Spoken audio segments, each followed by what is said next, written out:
the most realistic online racing sim ever made.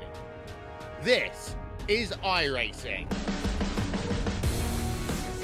Detailed laser scan tracks, fully dynamic real-world cars, and over 50 series to choose from.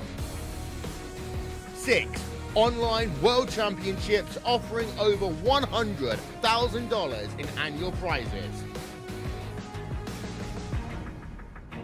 This is the original esport racing game. This is iRacing.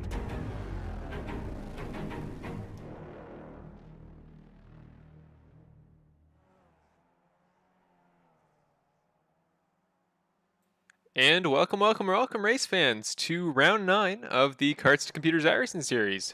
We come to you live this week from Summit Point Raceway at the Jefferson Circuit configuration, the smaller of the 2 Summit Point tracks, for the penultimate round of our series. So I think overall we've had a very exciting season in the Karts to Computers racing series in its debut season. Overall, I think we've had a few drivers that have certainly been a class of the pack in terms of both consistency and just sheer ability to adapt to any racetrack we come to. So this is kind of a different race than anyone we've done all season. You see we're back in the Skip Barber series, a car that we've had some success with. I'd say we've had pretty good races all year whenever we've run the Skip Barber, whether it be the Roval or what did we, I'm trying to remember what we ran earlier in the season. We've had 2. I'm trying to remember what the other was, but basically, Roval, I think, was one of my favorite races of the year. Spa was the other one, so that was a great race as well, in my opinion. Just the stupid trees in that broadcast, but that's not the fault of the car. So, well, the Skip Barber has been an incredible car all year, and Summit Point Jefferson is one of my favorite tracks in the entire calendar. I think when I was planning this out in terms of, what would we want to do for the second to last round of the season, or the last round that I could myself guarantee, seeing as the final race of the season would be determined by the All-Star race winner. So I thought, well, we come from a series of guys that in their own free time, in their own experience in racing, has come from karting. So I thought, well, what's the closest I could get to karting in iRacing? And then I thought about this: the Skip Barber is already a car with the proper amount of throttle control and back end control that is necessary in a go-kart. So it's a very similar car in terms of racing style. A little bit more open wheel than the karts that a lot of us guys run, but nonetheless, we thought, okay, well, I thought Summit Point, that's kind of as close to a karting track as I can think. It has a lot of the same corner necessities, the same cornering styles as a lot of typical karting tracks.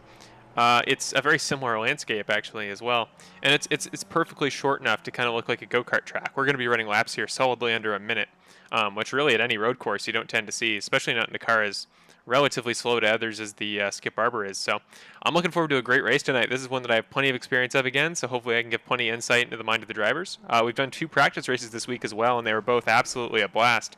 I got to participate in both, and unfortunately 2 second places, but nonetheless it was a great week for sure. So I'm really looking forward to tonight's race. So going into tonight's race, before we get to any of our recaps, which we will have this week. Unfortunately, we didn't last week, but last week was full of technical difficulties, so hopefully we get those all fixed out tonight. But to start, we go on to our point standings. So heading into tonight, you can see, as has typically been the case all season, Logan Paxley, your points leader, with 249 points, sitting just below a complete 250, a quarter of a millennium. But well, he has just had an incredible year this year. I mean, he, as you can see there, 8 races, started every single one, hasn't missed anything. He's finished in the top 5 every single race. The worst he's finished was a 4th, so he's only finished out of the podium positions once. His incidents per race are great. His poles and wins, he's got 5 apiece. So if he were able to win tonight, it would be win number 6, and well, he'd win more than half the races in the season going into Michigan, which would be absolutely impressive. But well, don't count out the man behind him just yet. Michael Krobach sitting there in second place. He may be 63 points back in the points, which actually we do have a different point standing sheet that I should show you because it's a little bit more accurate to the whole season. But if you want to look at the advanced statistics there, Michael only has 1 pole and he has 1 win this season, coming at Phoenix a few weeks ago. But he's at 8 top 10s, hasn't finished outside the top 10 once, and he has 6 top 5s, which is still very impressive considering that, well, he's really more of an oval guy, but at the road courses he's been just as apt, truly. So going back from that, Devin Crosby, Justin Luke, Josh Gallagher, and Marco Felice form a great battle for the final podium position in our championship. I mean, coming in, all the guys seem to have really an equal chance, honestly, if it were me betting to take that spot. But I know Justin Lulick had a great practice session, and unfortunately, Marco Felice actually won't make our race tonight. But if you notice, he does have 8 race starts going into tonight. And if you remember, we do have the drop race system, meaning that the driver's worst race in his first 9 won't be included in the season standings. And Marco actually hasn't used his drop race yet. So considering he's going to miss tonight, that will be his drop. And then he'll keep those 117 points going on forward. So the guys around him do have a chance that also have 8 races to try to improve what their worst race this season was. So that should help them in the points compared to Marco. But well, as we go into Xfinity at Michigan next week with double points, I would not by no means count Marco Felice out. So well, I did just mention the point standings with drops. This is my own personal spreadsheet I did. We don't unfortunately have a program that does this, but in my own time, I set this little sheet up here to show you with drop races how many points every driver has. So this is the real championship standings going into the final, and then we'll reset the points, and then the points in our final race will add on to this tally to determine our winner. So if I just do the quick mental math, currently Michael Krobach is 53 points behind Logan Paxa, which may seem like quite the margin to climb, but if you think about it, we do technically have 3 races worth of points left because we have tonight's race, which is worth 1, but again, the double points at Xfinity at Michigan next week, that kind of adds up to 3 whole race points up for grabs.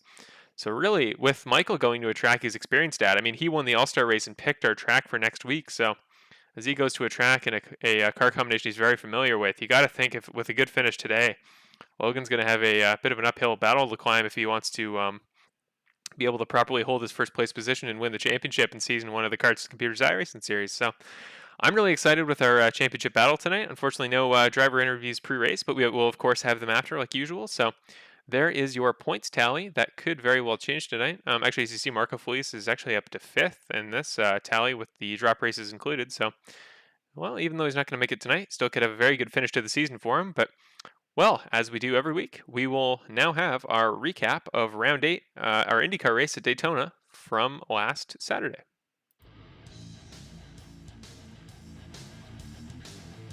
And last Saturday, indeed, we were at the Daytona International Speedway, actually the road course configuration that they normally run in endurance races. So Logan Paxa was your race pole sitter for the 5th time this season. You see him getting a very good jump on the very first corner ahead of Michael Krobach, his championship rival. Coming into this very difficult first corner that proved really challenging for everybody all day. But early you see a pass here. Marco Felice, as I just mentioned, it won't be here tonight, but he made a great pass for Frankie Esposito to indeed take 3rd position at the start of the race. You see Frankie Esposito go wide there and lose a few spots. I think he dropped back all the way to 6th here, getting passed by Weston Ferguson. But Rich Foligno in a very difficult corner as well, going onto the banking on the exit to the infield, just spins around, makes contact with the wall, and that kind of put the end of his hopes for a part of the race there. But Logan Ferguson as well, this was a very difficult corner all day too. This is just a really difficult track in general. Our first time running IndyCars at a road course all year, so guys definitely having to try to figure out their game plans here. But you see Justin Lulick making the pass, and I think that was Devin Crosby at the time, or maybe the other way around. So Devin Crosby had made the great pass there. That was really a good battle corner all day, but difficult for sure if you weren't able to make it stick. You see Marco Felice here this time following in behind Justin Lulick. Lulick goes really high and just kind of messes up the corner exit, so Marco Felice is able to take advantage of that with his 2nd great pass of the race. So many great battles kind of there in the midfield all day, but Devin Crosby, I mentioned he made that great pass in corner 1 a minute ago, but he just barely missed Jordan West coming into 1 that time, so he'd be able to collect it up, and I think he finished with like an 8th or 9th position. But Justin Lulick, again, I mentioned he went wide in that corner a moment ago. I think that's corner 3, but that time he went all the way around trying to chase down Marco Felice to get his spot back. Again, one of the most difficult tracks we've been to all year. Rich Foligno, unfortunately, with another incident, just kind of in the same corner 1. I mean, we kept seeing guys wiping out there, but after our first competition yellow, the second one was kind of infamous because it didn't go according to plan, but Logan Paxa would once again get a great jump. That's Caleb Campbell behind him, and then Jordan West leading the field that was behind. But speaking of Caleb Campbell, him and Logan Ferguson getting in an incident coming back onto the banking. Kind of 2 guys going for the same spot, maybe a little bit of a miscommunication with the lap car there being Campbell, but Ferguson and him just didn't quite work it out there well. But Marco Felice making the pass here on, I believe that's Jordan West for 2nd place, so Marco was on offense really all day. What a race for him. Unfortunately, I don't believe he would come under there with a top 5 position. I'm not quite sure, but now here battling with Jordan West, and I think West slides in too much. Felice tries to speed up to correct and avoid him, but speeds up a little bit too much, spins around, but this time he'd get Frankie Esposito again. I didn't realize quite how many passes he truly had in this race, but Now you see Michael Krobach taking the position for second from Jordan West. Logan Pax is major championship contender, so I told him pre-race he had to have a great race if he wanted any hope, but well, coming into our last competition hill with only 3 to go based on time, Logan would be your green flag leader at the start. Krobach would move back, but Paxa would win for the 5th time of the season with another great finish for him. Michael coming across the finish line second, so he wasn't able to get the win from Paxa in order to try to close up that championship gap. But I mean, Logan was smooth as butter all day, and well, Michael tried his very best, but at the end, a second was all that separated them there. So you see Logan Paxa, Michael Krobach, and Jordan West rounding out your top 3. As I mentioned, Marco Felice had a great day, but he ended in 8th, I think, based on some confusion for driver laps. So overall, there were your final standings.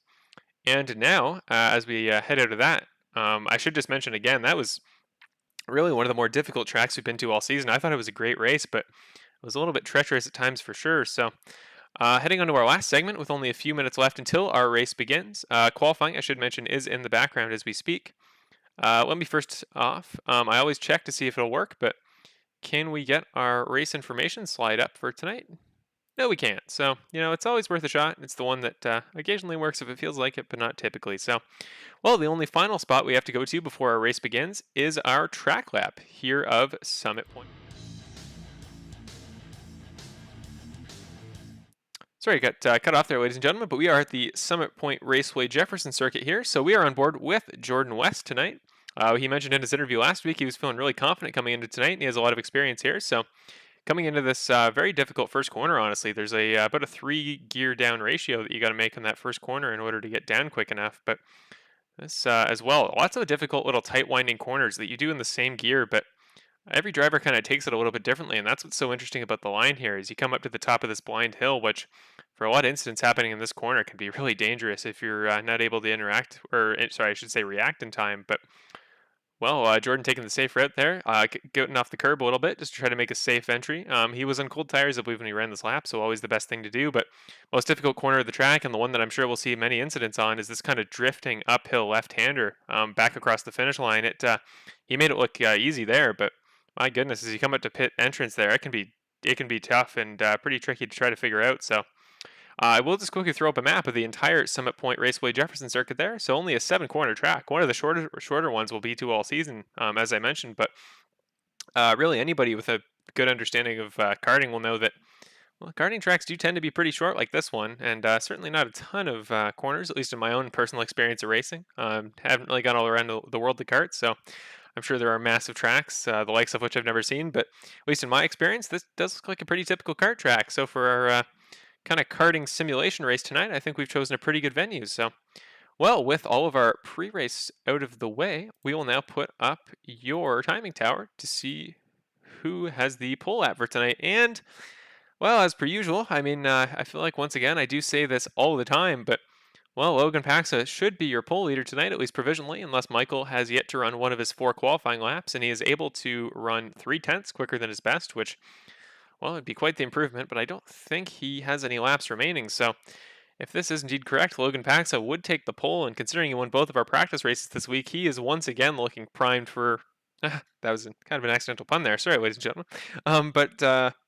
Yeah, Logan looking for his 6th pole of the year, which it should be. And then he's looking for his 6th win of the year, which a win, and depending on Michael's finish, would all but seal him for the championship this year. And well, hypothetically, Logan would be able to clinch the championship finish tonight. So, well, it would be certainly an impressive feat to see Logan clinch the points championship the race before our double points race. That would be quite the finish for sure. So, 40 seconds to go till the end of qualifying. Nobody seems to have improved yet. So, Logan Paxa, Michael Krobach, Renee Hart, Justin Lewick, Devin Crosby would be your top 5. I haven't seen actually Devin at a practice session all week, so I wasn't sure how he would be going into tonight. But well, he ran very solid lap time as well. I mean, we shouldn't discount anybody who isn't Logan Paxa. I mean, a 54 flat in 4 laps is insane here at Summit Point. So good job to everybody, even within the second, or really everybody in general. That was just, I think this is the closest we've had everybody finish in qualifying all season. So good job to all of our drivers. Then after that, it's Rich Foligno, who honestly, I haven't talked much about Rich Foligno this year. I know he had a little bit of trouble at Daytona last week, but really everybody did. I mean, it's a tough track. But as we look to tonight's race, I mean, he was really quick in both of our practice races. He actually finished 3rd in our most recent one. So Rich Foligno, a very talented guy, and he will start on 6th in the grid. which I think may be his best qualifying position all season. So it'll be a standing start tonight, so I'm going to have to hurry up a little bit. But we are just going to put up your qualifying results for tonight. Let's just get that figured out before we go green. Also, let me get rid of the timing tower there. So Logan Paxa, tonight's pole sitter, 6th time of the year. Michael Krobach starting behind him. Renee Hart starts the second row. Well, technically the second row, but we don't really do a traditional row system here. After that, Justin Luke, Devin Crosby running out the top 5. Rich Foligno, as I just mentioned, starting in 6th. Jordan West starting in 7th. John Guerra, actually a really good qualifying position for him, starting 8th. Logan Ferguson starting 9th with Manuel Guerra starting 10th. And Caleb Campbell will round out the field in 11th position. Myself and Marco will not be racing tonight.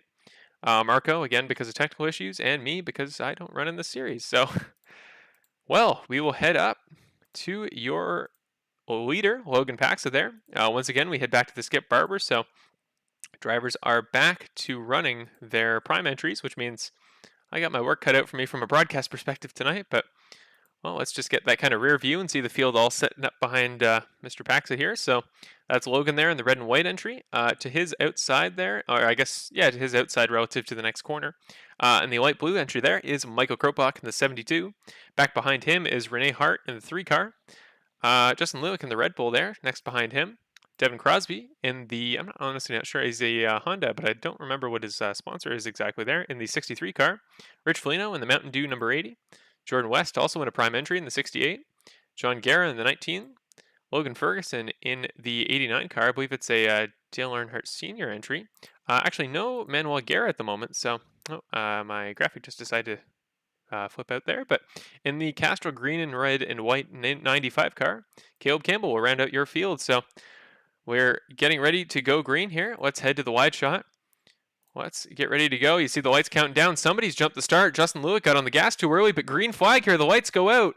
We'll see what that effect is on Justin Lewick. I'm not sure if there's going to be a penalty there or what. I don't know what the infraction is for that, but you see the wide shot. Logan Paxa leading into turn 1. Michael Krobach with Renee Hart on the outside line right behind him. Hoping for no incidents here. Somebody in the prime entry slides in really far. That's Jordan West, but I believe we got through the first corner without any issue, and surprisingly avoiding the trees as well. So Logan Paxa will lead us through the first corner, but they're side by side. That's Jordan West already moved up 3 spots. Now he passes Devin Crosby. So Jordan West, who started 7th, has already moved up to 4th position. What a start for Jordan. After him, it's Devin Crosby, already having a, well, I think he's at, actually, right as I say he's about to have a good lap. Both him and Jordan go around. Then somebody makes contact, huge contact with, I think that's Rich Foligno. And the Mountain Dew car, I was just talking about how great of a week he's had, and then he gets absolutely mollywopped by somebody around him. Who was that he made contact with? We'll have to go to a replay there, but, well, let's just head back. Again, I do have a replay slide I'd like to use, but what chaos just went down there. Let's see. So that's in the Mountain Dew car. That's Rich Foligno there. Jordan West, completely unrelated, spins around, and then not sure who makes contact. That's, who is that in that Earnhardt entry there? I think it might be, oh gosh, I honestly don't remember here, ladies and gentlemen. I'm sorry, but, well, we, after that incident, looks like everybody's still up and running, so we'll see if anybody does indeed need to go back to the pits, but we will throw up your timing tower and your track map, the 2 main constants of our series. So Justin Lewick, I think, was driving, oh no, he was in the Red Bull entry, so it must have been a completely unrelated incident for him, but Justin Lewick does head to the pits, so hopefully he will be able to rejoin the race. He's having a very successful championship point season. I think I believe he's 4th in the standings right now. Definitely a good contender for that final top 3 position in the podium. So Logan Paxa currently your race leader after that start, already 2 seconds up ahead of Michael. But it is important to mention, similar to last week, we are running on a competition yellow system. So lap 30 and lap 60, we do have 2 guaranteed yellow flags, which kind of will factor into strategy here if I had to guess, based on how these drivers will run their laps and how much they'll burn out their tires and maybe even try to save fuel, which I normally wouldn't predict this early in the race, but, well, honestly, you never know in this series. So, well, we will get that car audio cranked up for you. If it's too loud or anything, let me know in the YouTube chat. If this is your first race here, I'm always checking the chat whenever I can, so if there's anything you want to ask me or get me to ask a driver post-race, I will do exactly that. There's a battle forming, I think, in the back, actually, between Logan Ferguson and, still trying to tell who that car is there in the final entry. Is that that's Logan. Is that Logan Ferguson in the black and white entry? It is. Okay, so good to know. So Logan Ferguson was the driver that made contact with Rich Foligno a few laps ago on the actually very first lap of the race. Up ahead of him, Jordan West and Manuel Guerra. Actually, currently Guerra's best position of the year during a race. I think he's already up to 8th. It is. So started 10th, moved up to 8th. Very good race for him so far. But John Guerra, almost an even better race, moved up to 5th this season. I think his first time running consistently in the top 5. So good job to John Guerra, and as well as Caleb Campbell is still running up there in 6th. So a few guys having really good starts to the race so far, but Rich Foligno I know has moved back to 6th after an incident. But again, looking long term, don't count out Rich Foligno until the race is actually over, because man, he's been quick all week. And I think if I was ever to predict a guy to finish get his first podium of the season, it would be Rich Foligno tonight. So, well, Logan Pax as he catches up to Justin Lewick in the lap down Red Bull car there. I think he's about to be a lap down, because he did need to come into the pits for damage that he suffered a moment ago on lap 1 of the race. Actually, the track map is kind of useful tonight because of how short the track is. You can look for drivers in the background just because the back stretch coming up to the sweeping corner into the front stretch, they are like perfectly parallel to each other, so it's easy to tell them apart and be able to look for your favorite drivers. So Rich Foligno appears to have passed Caleb Campbell, but Caleb Campbell is in the grass. No wonder. So Caleb trying to rejoin the track, just narrowly misses Logan Ferguson. Kind of an unsafe entry back onto the track, but actually it didn't look too bad there. It looked like Ferguson just kind of moved his line at the last second. So, well, Caleb will rejoin the race, still in 10th, so he's still moved up a position from the beginning of the race. The only driver actually to lose position so far has been Justin Lewick, according to my graphics. So Lewick already down 7 spots because of that incident that required a pit stop earlier. He should probably let Logan Pax by this time if I had to guess. So Logan will head to the high line. I believe he'll let him by if I had to guess. They're probably talking on the radio right now. So, well, indeed he will. Logan Paxa will make the pass and put Justin Lewick his first lap down of the race. So Logan Paxa will take off, but looking back in the field a little bit, that's Michael Krobach still in 2nd position. It feels like really every one of the last few races besides maybe Phoenix, Michael's just always been the bridesmaid, never the bride when it came to him and Logan. So, well, maybe once again he's just doing what I thought he was doing last week, staying relatively pacifistic with lapped cars, trying not to make any crazy aggressive moves to move up and make a pass on track with Logan Paxa. He's just going to wait for the competition yellows, keep it clean on cold tires, and see what he can do and put himself in a position to win later in the race, which, as always, you got to respect a patient race car driver, because really those that quality and that occupation go together like two things that go together well. My analogy skills are perhaps a little bit subpar tonight, but, well, Michael still remains your 2nd place driver tonight. After that, Rene Hart I haven't really talked much about yet, but, well, he started 3rd, still in 3rd. Another guy that I don't believe I saw at the practice races, so honestly not sure of his preparation for tonight's race, but it seems to be paying off well. He's got Michael Krobach in the background there. He's seeing the blue and black car passing your screen as we speak, but, well, Rene Hart, as he comes through one of the very tricky corners in the track, actually, that corner 4 that everybody runs it in a different gear, but it can be very difficult no matter what. Jordan West has completely lost a tire. He's going to pull into the pits, but what just happened there to Mr. Jordan West? I think that's Rich Foligno going by him as we speak, but coming up here to this final long sweeper, that's corner 7. Loses the back end a little bit, tries to correct, and just sends himself diving straight towards that outside wall. The wheel buckles over the front of the car, and the nose, I don't know if he picked it up or if it just naturally popped back onto the car. That was kind of weird there, but he makes it to the pits, and he is now getting serviced for damage, so we can now look elsewhere in the field. Logan Paxa, who passed Justin Lewick a moment ago, takes off there towards, I believe that's turn 3 he's approaching, if I'm not wrong. No major battles on track really yet. Actually, Rich Foligno is starting to catch John Guerra as we speak. So John Guerra there in the red and yellow car with, I believe it's purple rims, and then Rich Foligno in the Mountain Dew entry. So as they come up through the 2 sweeping chicane corners here, up to corner 4, I believe I should say. Mountain Dew car getting closer and closer to 5th position here. I mentioned Rich Foligno. He's a guy you got to watch out for, and should be a good lap time this time by. Actually, we'll show up the fastest lap for each driver graphic a moment from now. But, well, John Guerra actually gets the back end around there properly through that corner, so he should have a good run down the backstretch. But the slipstream, even though there's not a ton of long straightaways here at Summit Point Jefferson, there are still enough that it can come into play for sure. So you see just how much he closed in on him in that straightaway here, and breaks a little bit later. The trees, again, I didn't think I'd see them back for a little while, but after Spa, I guess they just decided to reappear. So, well, Rich Foligno in the draft to John Guerra again, but Guerra, this has got to be his most solid performance early race I've seen all year from him. He's running well, and he's not giving up any room to Rich Foligno, at least not undeserved. So they're going to go side by side here. Let's try to get back to a camera angle that'll work. Oh, Richland is going to dive to the inside. He's going to catch a little bit of the curbing, but wow, great defense there from John. Nobody's really being too reckless here. No contact made, but Rich is going to head to the inside. He's going to scuff his tires a little bit, so John may have the run, but he doesn't actually. So Rich will head down the inside. It almost looked like John kind of braked a little bit and gave him the line for free. So, well, Rich Foligno will move up to 5th position. John Guerra, it was a very nice defensive lap from him. He just didn't really do anything he shouldn't. Didn't make any crazy moves there on Rich Foligno. So, very respectful pass there. Really, if I had the choice, that's how all of them would happen. But Manuel Guerra, actually just back from John Guerra, again, running his best race of the season up in 7th position. So, the two Guerra brothers having a great race so far. After that, Logan Ferguson running in that Dale Earnhardt Sr. entry there in 8th position.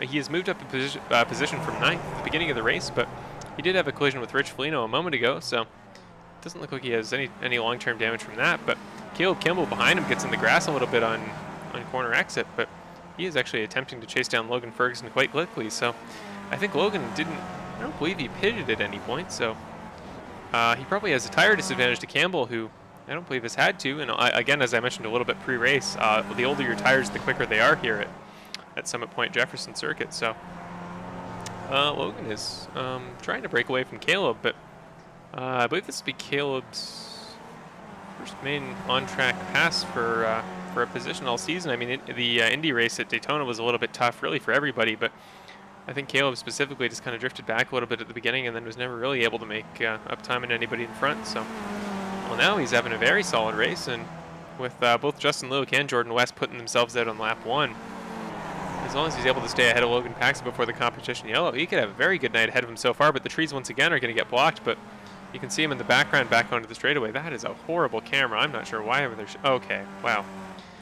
Some rough camera angles we are provided here for Summit Point Jefferson Circuit, but once again, Caleb Campbell trying to catch up to Logan Ferguson. He still isn't really dropping back off the pace yet, so let's quickly check around the track for any other battles. Doesn't seem to be the case. It feels like guys here at road courses this season are really good at running very, very separately apart, so no huge battles to mention as of right now. But Logan Paxa, as I mentioned a few laps ago, did pass Justin Lewick, but Justin is staying admirably in his window there. He's only, I believe, 2 or 3 seconds back on track, so Michael Krobach actually coming up towards Justin as they go over the top of the hill into corner 5. Hasn't quite made up the time necessary to catch him yet, but he's doing his very best. And Justin, I think, went a little bit wide there, so this could be the lap Michael is able to catch up to him.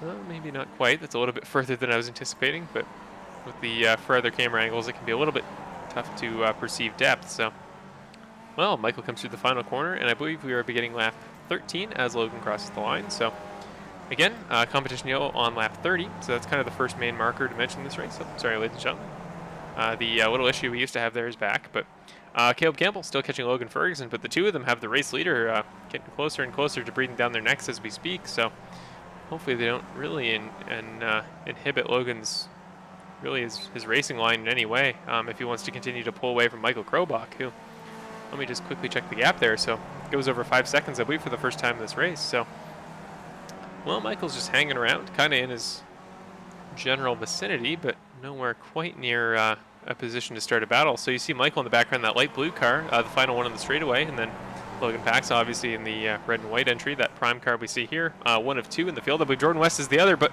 Logan Ferguson will go around. Caleb Campbell almost does as well, but he manages to save it.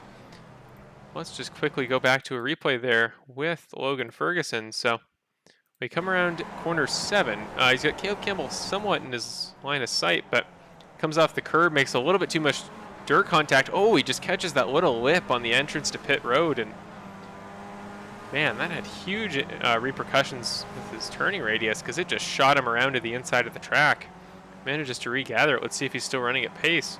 Yeah, it does certainly appear to be. So Logan Ferguson will lose a spot, but Caleb Campbell will gain one. So Caleb Campbell now up to 8th. He's got Justin Lewick right behind him, passing for position actually. So Justin Lewick should, I believe, yeah, he will move up to 8th position with a pass here. So corner 7 can be very tricky to try to pass in though, but Justin does it with relative ease. So just checks the car up the inside, makes a very nice pass there, and with that, Justin Lewick is now running in 8th position. So Again, Justin Logue did start 4th and is down 8th, so maybe not quite the race he would have liked so far, but actually Michael Krobach is coming up quick on Caleb Campbell there. Let's see if he's able to make the pass in corner 1. Doesn't quite manage to. Caleb's a little bit too far away. No doubt everybody on the radio trying to coordinate with lap cars in order to be able to get around them. Michael for sure, because he's got to catch Logan as quick as he can, but good move there by Caleb Campbell. Very good race overall for him. I'm impressed for just his 2nd race of the season. He made his debut last week, and well, he's keeping the momentum up well for race 9 of the season. So again, Logan Paxa, I think we're at the halfway point to our first competition yellow. Indeed we are. We're on lap 15. So, well, if you just want to basically do the math, 15 laps, 5 times this race length, we'll get to the end of our race tonight. So should be one of the shorter broadcasts of the year. I know Daytona was a little bit long with the tech issues, but Logan Paxa will pass the line for lap 16 to begin. Just checking the YouTube live chat. Doesn't really seem to be anything so far. So, well, again, if anybody has any questions or anything of note they want to talk about for tonight's race, feel free to shoot them my way in the chat. Again, really, it's just kind of a chess game at the start of these road course races, as is kind of the case with any iRacing series, just because guys don't really want to do anything too crazy at the beginning of the race on their own. They don't really want to put themselves in harm's way when it comes to their lap-by-lap driving line, so looks like that will indeed be the case tonight. Logan Paxa makes a very nice, actually, entry to corner 5. Again, he was our pole sitter tonight, but Michael Krobach actually ran quicker in practice, so the two of them, I think they have moderately different lines, but no, they don't seem to be having drastically different races so far. Somebody in the background just wiped out. That's Logan Ferguson there in the 3, or not the 3 car. He does have a 3 on his car, but he is the 89 car. So that Dale Earnhardt Sr. entry comes around. I guess he's waiting for guys in the background to try to regain time to him before he rejoins the track. So he'll rejoin on the outside here, and he makes it out. But I think he just wiped out completely in 5. I don't think there's much else to analyze in that specific incident. Either it's just cold tires, or maybe he's got dirt or grass on him or something, or what. But well, I will take my first race break of the day. Let me just look for somebody on track who is in a position to possibly make a pass. Actually, let's go on board with Renee Hart for the first time all race. So Renee Hart will be your onboard driver for our first break of the day at the halfway point of stage 1 of tonight's race. I will be gone momentarily, but well, again, if you have anything to put in the chat, feel free, and we're going to go on board with Renee Hart.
Well, since last we checked in on Mr. Logan Paxa, again, obviously still no passes for position, seeing as he is your race leader by a pretty solid margin, but he'll make the pass on Manuel Guerra this time by. So as he comes into corner 4, he remains your leader by now a gap of almost 7.5 seconds to Michael Krobach in second.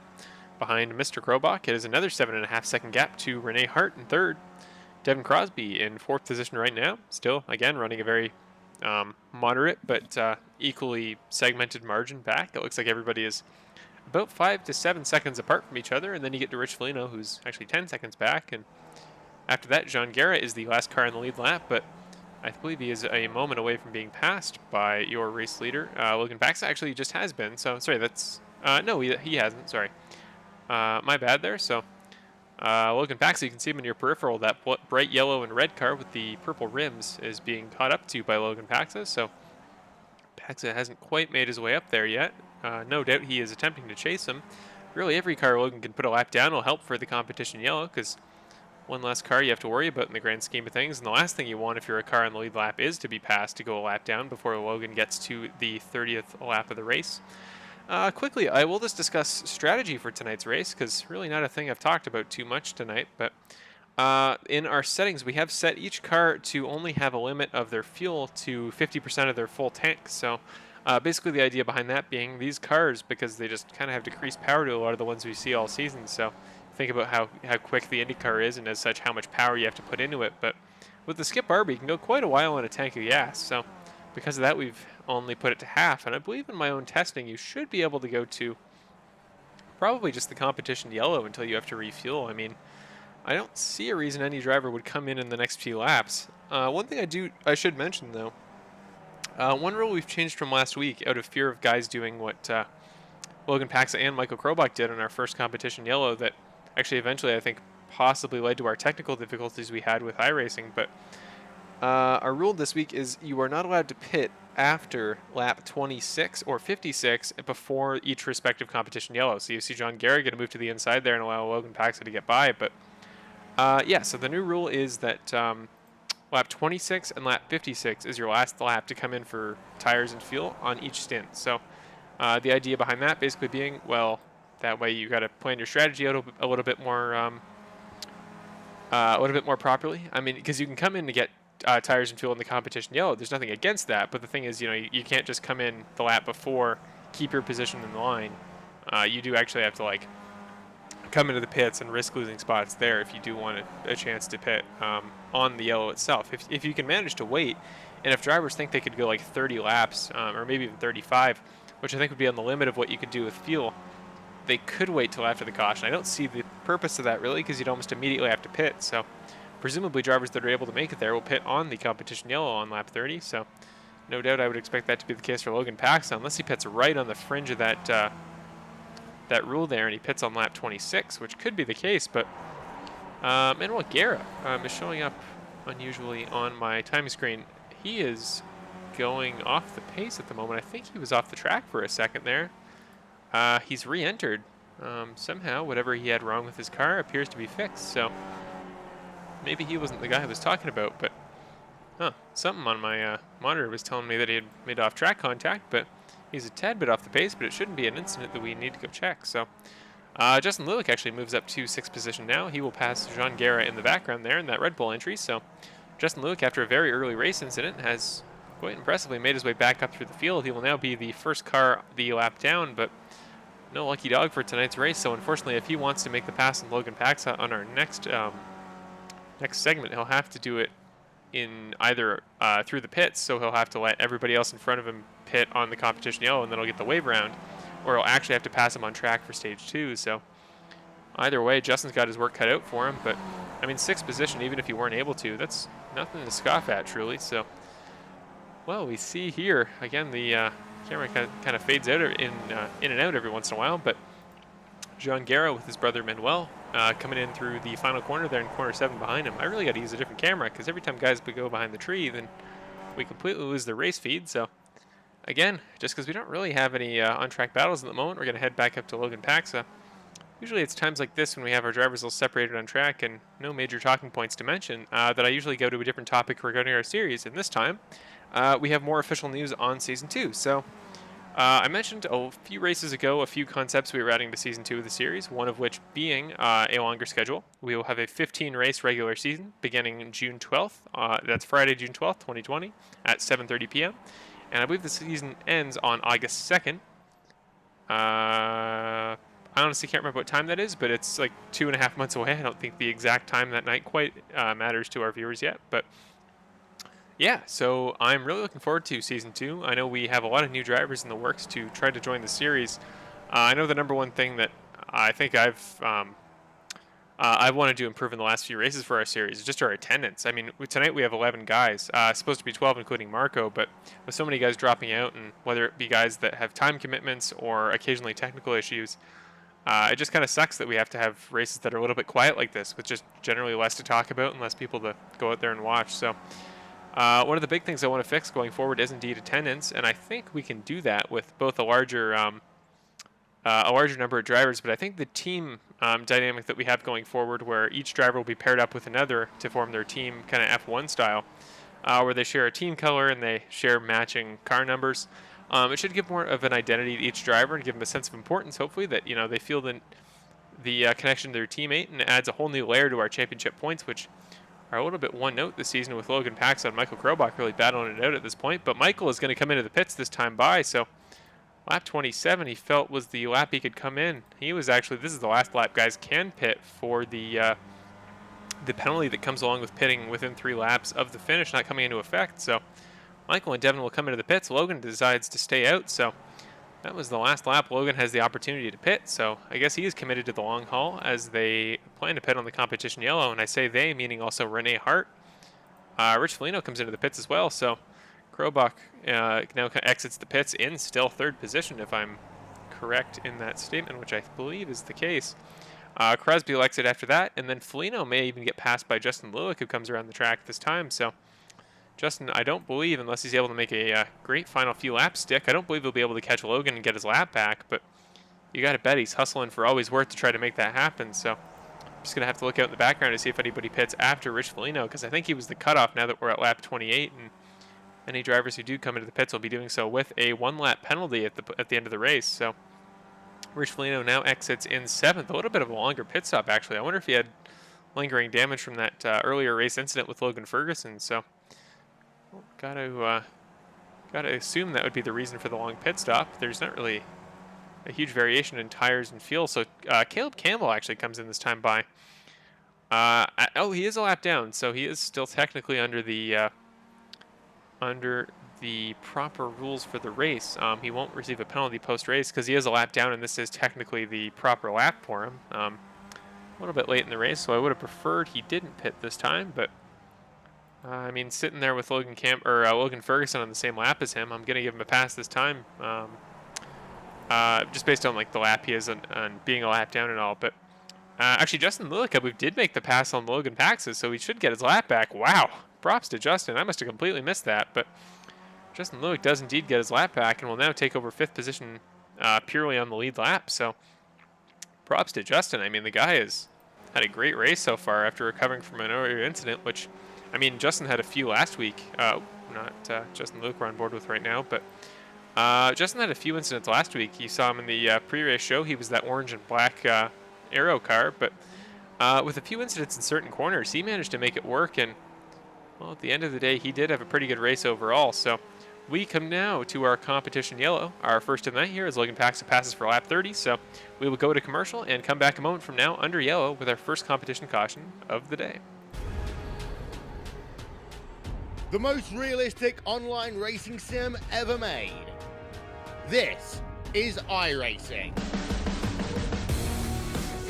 Detailed laser scan tracks, fully dynamic real-world cars, and over 50 series to choose from. 6 online world championships offering over $100,000 in annual prizes. This is the original esport racing game. This is iRacing.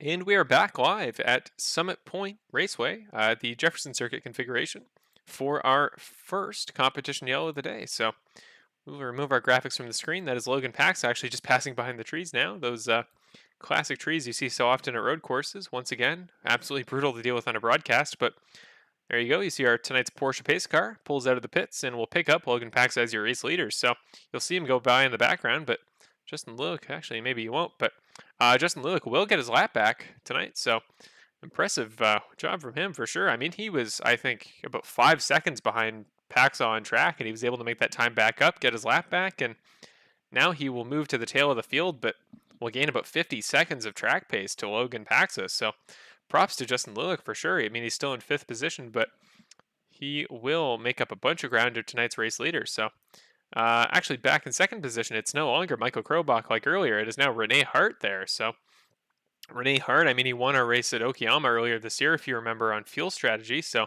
one of the greatest conserving races I've ever seen.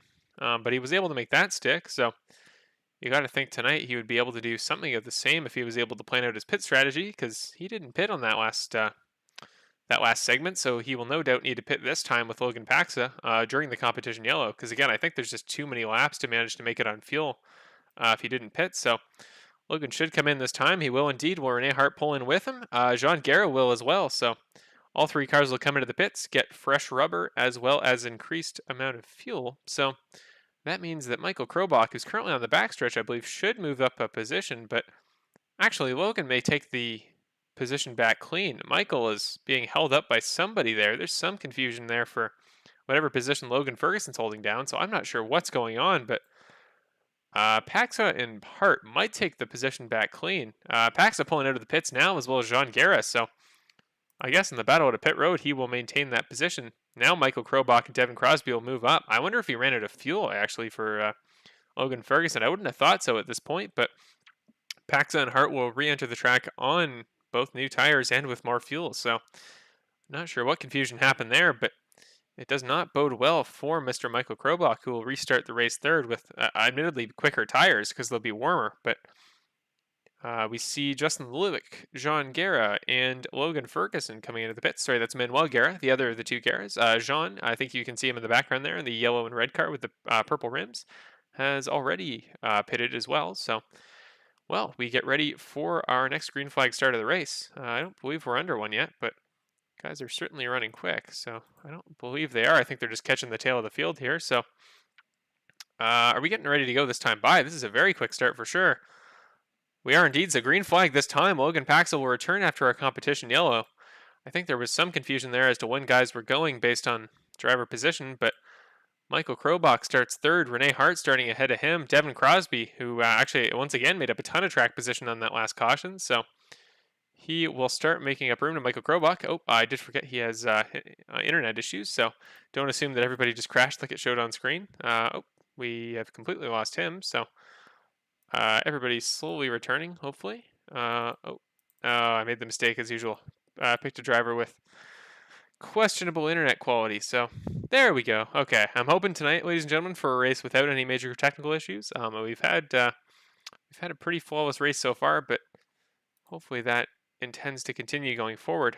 Who is that on the outside? Dropping to the outside. I think that's Caleb Campbell there. It is indeed. So Caleb Campbell will let Logan Paxa by for the race lead.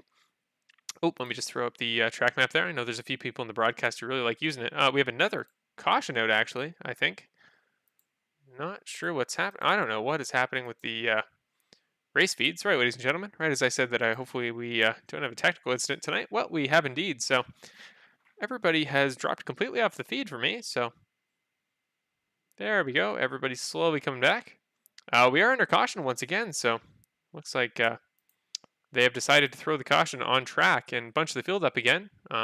Nobody really got time to extend it, but we will indeed. I'm not sure what is happening from a feed perspective. Now we see it all fixed, so again, I'm not sure if that was on my end or iRacing's end, but iRacing has had kind of a subpar technical last few races for us, but Logan Ferguson, I'm not sure if maybe there was something that went down during our caution, but Logan is coming to pit once again, now 2 laps down in 11th, so your only driver on track left a lap down is indeed Mr. Logan Ferguson in that 68 car. Nope, that's Jordan West, sorry, the 89 car. But we will now group the field up once again. Logan Paxa with Rene Hart right behind him. Michael Krobach behind him, then Devin Crosby running out the top 4. In the 5th position, Justin Lulick, who's a ways back trying to catch the tail of the field. A few lap cars to move past, but man, the fact that he's on the lead lap at all once again is super impressive to see. So props to him, but I think that's Jordan West in that prime entry that'll be pulling into the pits. So Justin Lewick will gain a little bit of track position there. So I believe only one car will be between him and Devin Crosby in fourth, and that'll be Jean Guerra running in seventh currently. So did Rich Felino manage to get his lap back? He did. So Rich must be trying to catch the tail of the field. He's probably he's just crossing the line now. So well, Rich is also on the lead lap, but he has a little bit of room to make up and some lap cars to move past if he wants to make it up to that top five. So Rich is starting to catch up. I believe we should go green this time by in our second part of our kind of two-part caution we've done here. Props to the drivers for fixing the field order when it was. I don't think it was the field order that was messed up. I think it was just the caution was thrown away a little bit quickly, and maybe some lap cars didn't quite get a chance to catch the field. So we're going to reset. Should go green this time by, and we will have our second green start proper of the race. So again, we'll go over the order before we go to green here. That's Logan Paxa, your pole sitter and race leader. I believe he's led every single lap today. After that, Renee Hart with Michael Krobach rounding up the top three. Devin Crosby, Justin Lewick, and let's see where Rich Felino ended up in line there. A few lap cars to go by, but after that, both Guerras, Jean, and Manuel, then Jordan, Caleb, and Logan will round out your drivers for tonight's race. So Logan's going to get on the loud pedal. Here we go. Green flag, second time of the day. Renee Hart got a great jump there already. He's in the draft, or at least he was for a moment there on Logan Paxa. So we come into corner one. Let's see if anybody checks up. Logan does a little bit, so Renee Hart's going to be able to make up time there. Devin Crosby's going to wash out, and he's going to spin around. I thought he did, but he manages to save it. He's going to be giving up positions one by one, but managed to stay on the track, and that's the important part. Renee Hart was catching Logan Paxa for a minute there, but now he's got Michael Krobach breathing down his neck. We come into this very difficult corner four. Let's see if anybody gets the back end right a little bit. Sorry, I should say maybe it's even corner six. I'm honestly not quite sure with how they're ordered here, but well, Renee Hart doesn't quite manage to make it up. We have kind of a one by one setup going, kind of similar to Spa on the Kimmel Straight a few weeks ago with that really long backstretch where everybody would get in a slipstream, but sometimes no moves were able to be made. And that was the case this time by. So you see kind of that four-man tandem we formed here between Logan Paxa, Renee Hart, Michael Krobach, and Justin Lewick. Just four cars all sharing a draft here. Let's see if Logan Paxa can have a better entry into corner one here this time. He will indeed. So looking back to him, Renee Hart with Michael Krobach right behind him, actually. So Michael's going a little bit further to the outside in this corner entry than Renee Hart is. And actually, I prefer Hart's entry into corner four there. I know in my own personal efforts, it's always best to try to run as close to the inside in those little zigzag corners there after corner one as you can. So Renee Hart, I like his line a little better, but Michael Krobach should have a better run off this corner. Renee Hart's going to go a little bit wide, should give Michael Krobach the run he needs to maybe make a move. Michael Krobach's got Justin Lewick trailing in behind him, so Michael's going to go to the inside, should be able to make the pass happen here. Actually, he won't, but he's going to check up and almost take out Justin Lewick with him. Renee Hart's going to go all the way to the outside. Will he give up a position to Michael this time? They're going to go side by side. Michael should get the position there, so he does indeed. He'll move up to second, but it's not over yet. Justin's chasing Renee, and Renee is by no means out of the battle here with Michael. Justin's going to throw it up the inside. He'll make the pass on Renee Hart. Nice move there by Justin Lewick. So Justin moves up to third and takes a top three position for the first time all race. What a comeback after his unfortunate incident earlier that put him in the pits. So from a lap down to third position, and I think only 8 laps. So absolutely amazing race for Justin, but Justin is not done yet. He looks like he has a pass for second set up if he's just able to get a good run off this straightaway. But again, he is not done with Renee Hart either. Hart's just as close to him as he is to Krobach. So back a little bit ways in the field, the final two drivers in the lead lap there, Rich Felino and Devin Crosby, going to battle it out. Crosby might send it to the inside this time. They're going to go too wide. Crosby throws it way hard to the inside, almost wipes himself out in the grass, but he'll make the pass. What a recovery there for Devin Crosby. Props to him. Justin Lewick still trying to catch Michael Krobach, and no doubt the distraction and just kind of having to take into account each other's lines was meaning this three-driver tandem is going to let Paxa pull away a little bit. Let me just check the timing tower, but Paxa's already up 2.5 seconds from the drivers behind, so again, one more competition yellow to go. So track position doesn't quite matter here as long as you're able to stay on the lead lap, but any positions you can get at this point in the race would still be much appreciated, I'm sure. So Justin Lewick still chasing down Michael Krobach with Renee Hart kind of dropping back from him a little bit, but Michael is by no means pulling away from Justin Lewick in the 5 car, so if he does want... Oh, sorry, I never brought the race audio back. Sorry about that, ladies and gentlemen, but if Lewick does indeed want to make that position up to second, well, this would be kind of as part of the race to do so. Summit Point is a surprisingly difficult track, I should mention. I mean, it looked like in qualifying everybody was running pretty close, and It's not too long, so certainly not hard to memorize the corners, but man, there are a few corners that if you mess it up even slightly, you can give up tons of track position, especially in this little intersection they're about to go through with all the fast left and right-hand corners. So Luke is still catching up to Krobach, and Krobach really has yet to make a mistake, but Logan Pax is actually dropping that gap back from about 2.7 seconds, just under, I think, about 2 seconds when we go by this time. Hasn't quite dropped under 2 yet, but give up some room there, and I think both back straightaways, so I wouldn't understand why Krobach would be gaining a ton of room, but Luke would have the draft here, so not surprised the slipstream's helping him. Crosby and Foligno back there, still battling for 5th position. I think Crosby did indeed pass him at some point, so Crosby will move up to a top 5 position. Logan Paxson still remaining in second as usual, in first as usual. Michael Krobach coming around that final corner gets the back end around hard. Justin Luke with a little bit cleaner of an entry there, so both of them still battling close for second position. I think Caleb Campbell just passed Manuel Guerra. Manuel Guerra is actually in the grass there coming out of the third to last turn of the track. So Caleb Campbell, and they move up to 9th. Once again, his best finish of the season so far, and an impressive performance for him because he went from 11th at the start of the race all the way up to 9th. So impressive work in only his sophomore race of the year. With only one more to go, it's going to be a short-lived season for Caleb Campbell, but I would be no doubt happy to have him back next season if he were willing to race a full 15-race season. So, ladies and gentlemen, I did talk about the kind of season 2 plan a little bit longer ago, but well, now we have a race to call finally. So, Rene Hart with Devin Crosby and Rich Foligno around him. Let's go to the chopper cam here as we see Devin Crosby going up the inside. He'll make the pass clean, so Crosby will move up to 4th position.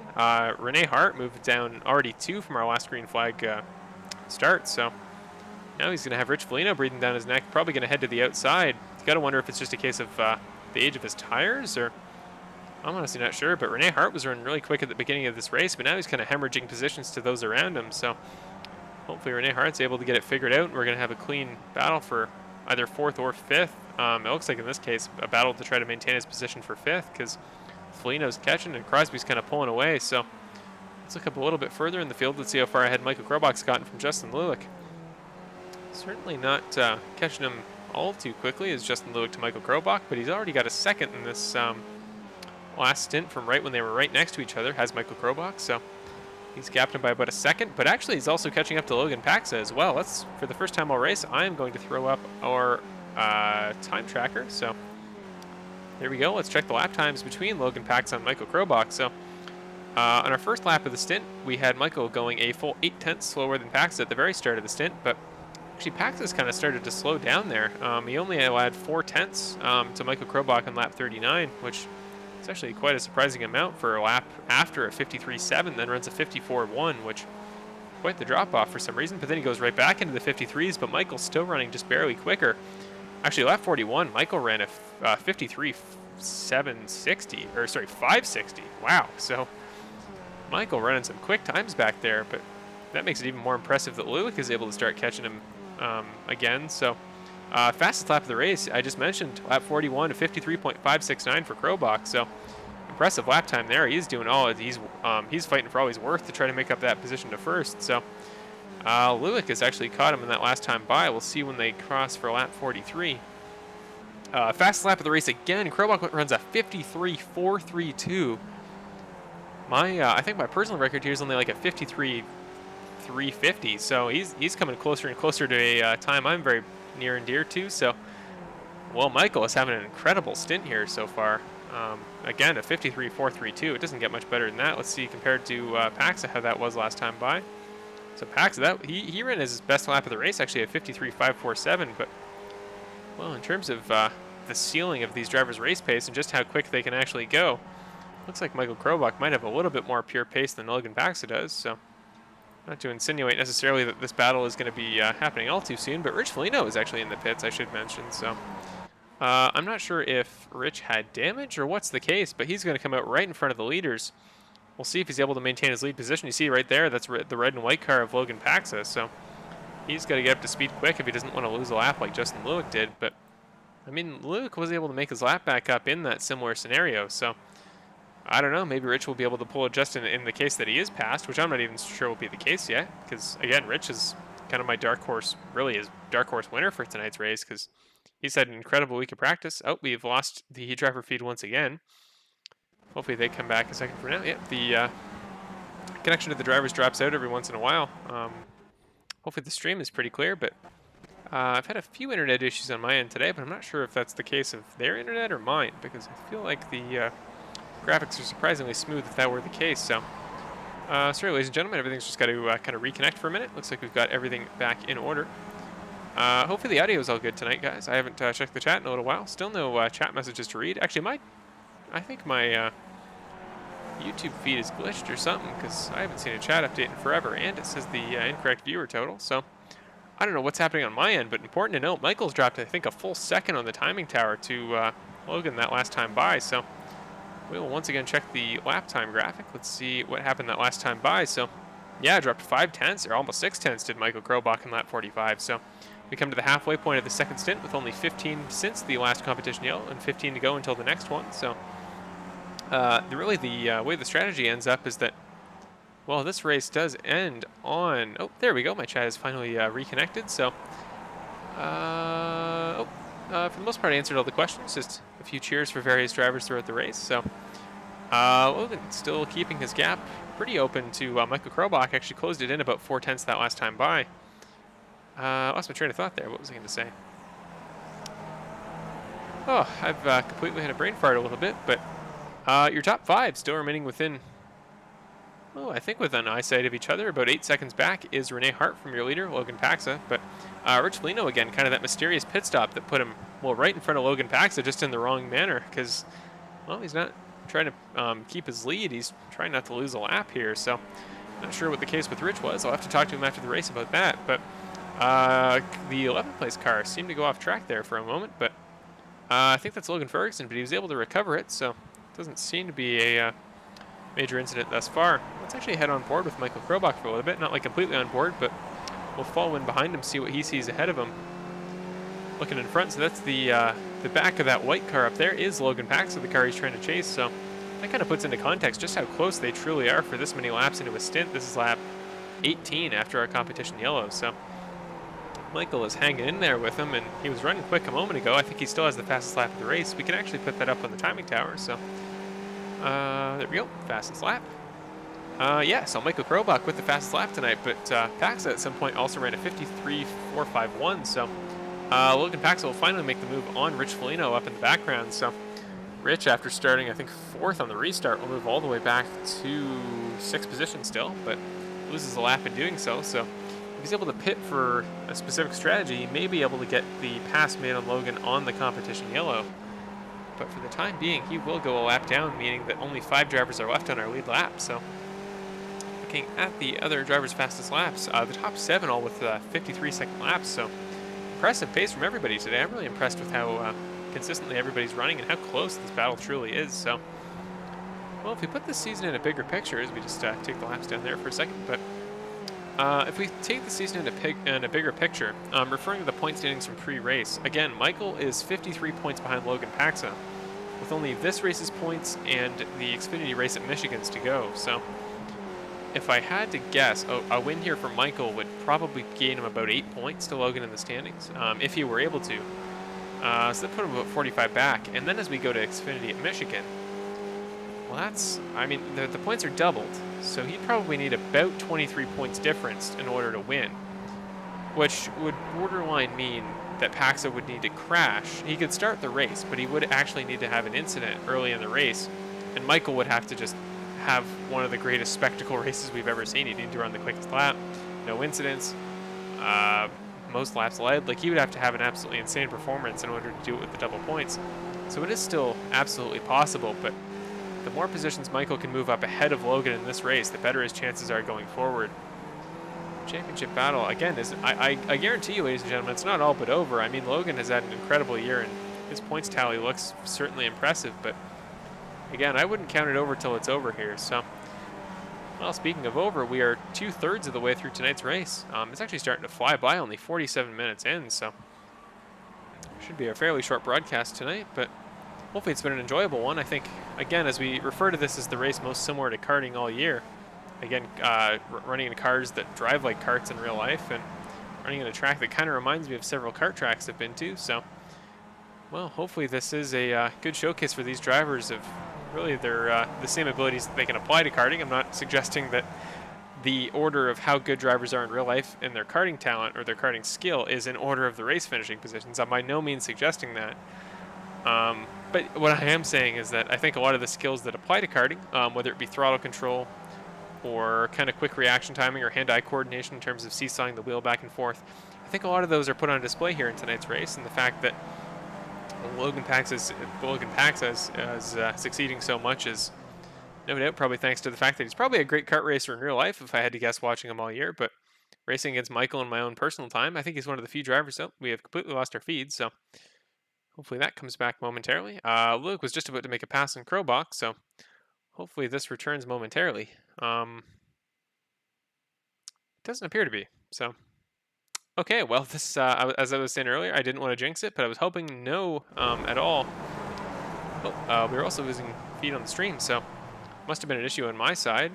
We've got it all figured out here, so again, a few internet incidents today, but hopefully we've got it all fixed. Actually, Renee Hart, during that little brief glitch there, did come into the pits, so we will throw it in a camera where we can see him. There he is, so I think he's an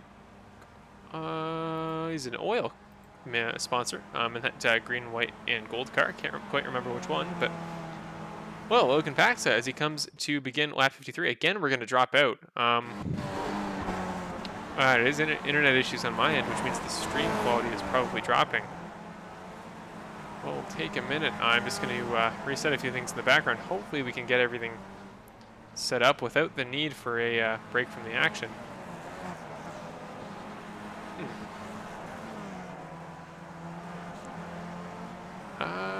There we go. Yeah, but, oh, still not incredible. Should look a little bit. No, we're going to drop it again. So, well, we have a few laps left until our competition yellow. I'm going to go away for a brief second, try to get everything reset, and hopefully we can get back and good to go. Well, he's going to come back, but if we stay good for a few laps, I'm okay. But now we're starting to drop stream quality as well. So I'm going to head out for a minute. Hopefully we don't see a pass on with the Lulick on Crowbach until I'm back. But we're just going to take a brief technical break. Actually, we're going to go to commercial for a moment, and then we'll be back, hopefully with time to spare before the beginning of our second competition yellow. The most realistic online racing sim ever made. This is iRacing. Detailed laser scan tracks. Fully dynamic real-world championships offering over $100,000 in annual prizes. This is the original esport racing game. This is iRacing.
And with that, we should have all of our issues fixed. I know I will have to reset the graphics at minimum, but well, it looks like we were at least able to get up and running again. So as we come back again, our graphics will need to reset quickly, but Logan Paxa on lap 58 and coming to 59 will remain your race leader. So one to go until the competition yellow. Based on these spots, oh, that should bring our graphics back. There we go. Did that do it? There we go.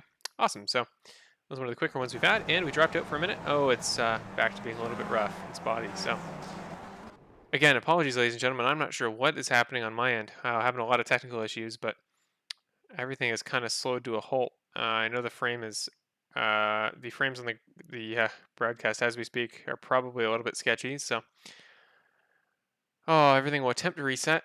Man, it's brutal because I'm not honestly not sure what the case is here that's throwing it all off. Okay, we're back. We're back. We should be staying. Nope, the stream still doesn't look great. So. Okay, well, at minimum, I do need to throw the caution here, so we're going to go to another commercial. I will do my very best to bring it back in full working order. Again, apologies that we have so many issues like that throughout the season, but, well, I'll be back in a moment, and I'll do my very best to get back to the stream. The most realistic online racing sim ever made. This is iRacing. Detailed laser scan tracks, fully dynamic real-world cars, and over 50 series to choose from. 6 online world championships offering over $100,000 in annual prizes. This is the original esport racing game. This is our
the most realistic online racing sim ever made. This is iRacing. Detailed laser scan tracks, fully dynamic real-world cars, and over 50 series to choose from. 6 online world championships offering over $100,000 in annual prizes. This is the original esport racing game. This is iRacing.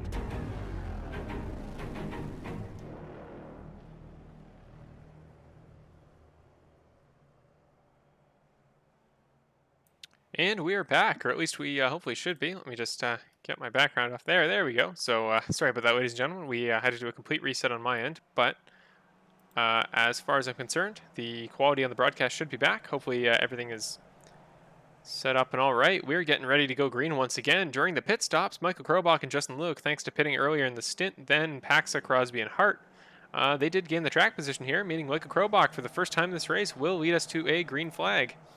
We're going to set it to the wide view for our last green flag start of the day. Green flag, there goes the pace car. Michael Krobach will lead us to our third and final green flag start of the day. He takes off. We're going to go behind the trees. I'm going to have to, once again, shift camera angles here. But we come into the first corner. Michael Krobach's going to lock up, actually. He's going to lose a little bit of traction, and Luke almost jumps down the inside, but Luke's got Paxa right down the back of his neck.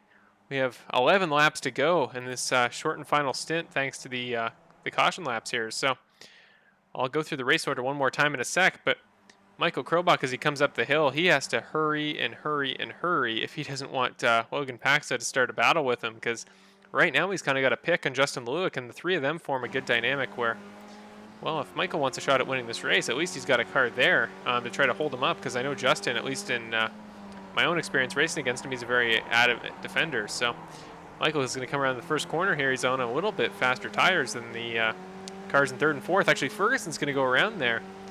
Ferguson, once again, not a lead lap car, but he's going to go around, allowing Devin Crosby to get by him. Who's that in the background? That's, nope, not him. Caleb, nope. Well, there's a green car back there making a pass, but for the time being, the real important battle on track is between these top three. That's Michael Krobach in the light blue car, then the Red Bull entry of Justin Luke, and behind him it is Logan Paxa. I believe Logan Ferguson has just gone off track again, no doubt due to his grass and his tires, but for the time being we got to stick with this battle because 10 to go. This is shaping up to be possibly our greatest battle of the season. These three are locked at the hip between each other. Michael Krobach's starting to extend the gap a little bit on the straightaway, but Logan's right behind Justin. The worst thing for Logan Paxa right now would be to make contact with Justin Luke in this corner. That's always very difficult to avoid contact. And if that were to happen, Krobach would, well, he'd probably come out of this race with the win based on just how far back Crosby and Hart are on the same lap. So that would be absolutely disastrous in the championship points. So you got to think Logan's thinking, okay, let's think big picture. Let's not do anything insane. And I mean, Michael would be absolutely clutch if he were able to work out the strategy, take top position, which he did on the last yellow flag stint, come back and win this whole thing. That would be one of the best moves we've seen all season. So again, I mean, Michael has come up clutch today. Isn't a road course guy traditionally, but well, if he can stay ahead of the field for 9 more laps, which is easier said than done with the two drivers, the talent of the two drivers right behind him. But right as I say that, Justin Luke is going to go a little bit too wide. Now he's going to have Paxa to his outside. We're going to go 2 by 2 up through the corner here. Let's throw it back to Paxa. He's going to make a clean pass on Luke. So nice pass there, nice and clean. It looked like Luke just didn't quite get the run onto the backstretch that he would have hoped. So, well, that is not who Michael Krobach wants to see in his rearview mirror. I can guarantee you that. Now let's, speaking of which, let's just get a rear view here on Michael Krobach there in the 72 car. Come around corner 1, Paxa locks up a little bit. Luke almost makes the pass back. He kind of slid out to the outside, and well, I guess Logan checked up a little bit more than he was hoping. But I mean, at this point in the race, with the tires he's on, with those new set of rubber, you got to kind of brake a little bit earlier in certain corners, which with Luke, I think he is on older tires, which again, contrary to normal racing, is quicker at this track. So he's got to keep that in mind here. But again, Krobach on older tires as well. He's got to defend hard from Paxa here. So this is kind of the best passing spot in the track, coming up here into this 1-2 chicane into corner 7. He's going to put pressure there on the outside. Isn't going to be able to make the pass, but Krobach defends the inside, holds him off. Nice move. We come back onto the front stretch here at corner 7. There's somebody in the background. That's Caleb Campbell spun around, but again, we got to hold at this battle for the time being. Going to come into corner 1. Pax isn't going to be able to make it to his outside, so really the best strategy for him is to go 2 by 2, but Michael kind of locks up. He's going to keep it on the gas. They're going to go side by side once again. Holds the position. Nice defensive move by Michael. 7 to go here. Michael's going to come into corner 3. Lulick is actually starting to catch Paxa again thanks to the chaos in front of him. So what a battle we're having at the end of this race. I mean, this is the best 3-man tandem we've kind of seen at the end of a race all season. Normally when we get battles, it's occasionally 2 guys fighting for a finish and then occasionally a unfortunate incident to end it. But Pax is going to go right in the draft. We're going to go right behind Michael again to see what he's looking at. But side by side here, Logan's going to take the outside. I don't think that's the proper move if he wants to make it work here, but Logan's going to throw it in there. Michael's still got the inside line. They're going to go side by side at a 7. Logan's going to have the run, but can he close him off? No, he can't, so they're going to go side by side. Now Logan's got the inside line. This has intensified immensely in this very lap. What a move by Logan. He's got the inside line. He should make the pass cleanly, but Krobach still to his outside. Now Lulick is going to throw it up underneath Krobach. We're going to go by the trees again. It's a classic road course race. We got to have trees in our broadcast for some unknown reason, but well, we're going to come here now. Logan is our race leader. Michael Krobach coming in behind him at a 3, but Well, now he is the guy on the catbird seat, I should say for Justin Lewick, because he's still waiting for these guys to make a mistake. Krobach is going to lock up, maybe trying to make an aggressive move there on Paxa. So now Lewick is going to try to make a move on Krobach. Is he going to go to the inside? Yeah, I'll give him the line. So Krobach and Lewick side by side. Justin Lewick could be a dark horse at this point in the race to win the whole thing. We're going to lose the stream once again. Oh, again, we're going to have internet problems on my side. It's just completely dropped out. Let's bring it back. Come on, I want to end this thing on a proper finish. 5 to go here. Should have it brought back. Nope, the stream is still... Ah, God, this is infuriating. There we go. Once again, it drops out. Really, at this point, I'm trying to think of all I can do to bring it back.